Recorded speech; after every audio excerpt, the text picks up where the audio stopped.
While I love the beginning of the year and how it always signifies new beginnings and starting again, I do think that you can start any day at any time. So whether you're watching this in January or February or August, I want to walk you through how I plan out my goals, and I hope that it helps you with yours. When it comes to planning out my year and planning out my goals, I like to start by dreaming big and then getting smaller and more specific to make sure everything that I want to do is actionable. First, I do reflection and intention setting. Then I decide my word of the year. Next, I really figure out my big vision. Then I break out my vision into actionable goals for the next 12 weeks because I love 12-week planning and the 12-week year concept. I'll dig deeper into each one of these steps in the rest of the video. Let's get cozy, get coffee, light a candle, and start planning. The first step in goal planning for me is reflection and intention setting. For me, this looks like looking back at my past year in whole and looking towards the future and what I want to accomplish and how I want to feel in the next year. I created some journal prompts to help me think through these things, such as prompts to help me think about what I'm celebrating from the last year, expressing gratitude for the last year, any of my challenges, and also just reviewing my life areas as a whole. Then I look forward and think about this next year and journal on questions for that too. Like when I think about the end of the year, what does it look like? What does it feel like? What has happened this year?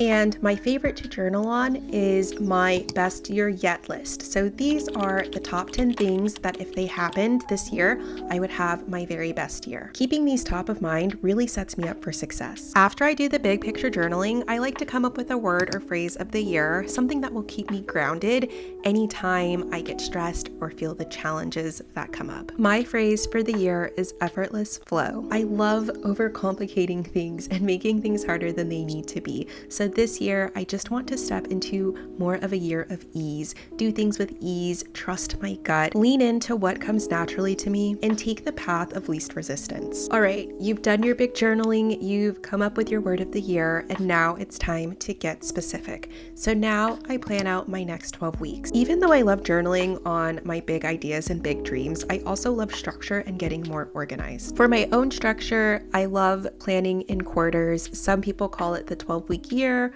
quarterly planning. It can also be called 90-day planning, but I love just breaking down my goals into short, actionable sprints. First, I think about my big vision for my life. This is a little different than before because earlier I was just journaling on last year and this year, but during this time, I really think about my values, my milestones, and what my dream life really looks like. Then I like to think about what my dream life looks like in my different life areas. This includes hobbies, health and wellness, financial, and other categories.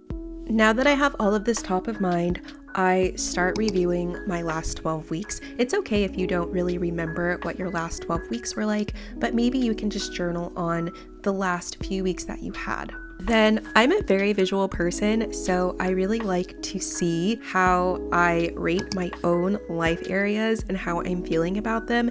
And I'm just fast forwarding through this, but I rate my main 8 life areas on a scale of 1 to 10, and that helps me decide what I actually want to really focus on for the next 12 weeks. You can see that there are some life areas that I really want to make improvements on, but trying to change so many things at once would be overwhelming for me, so I'm going to focus on 2 of my higher ones while working to improve 1 of my lower areas. Now that I've decided I want to work on my financial, business, and health and wellness goals, I then create 3 very specific goals for each area, as well as milestones that it'll take to accomplish it, give it timelines, and then start putting it all on my calendar. This very methodical way of planning out my goals has really helped me tremendously. If I had to sum up my planning method in a few words, I would just sum it up as dreaming big and then getting specific to take those actionable steps. I hope this peek into my own goal setting method will help you with your goals these next 12 weeks. If you have any questions or want me to dig deeper into a specific area, let me know in the comments and I will make a video on that.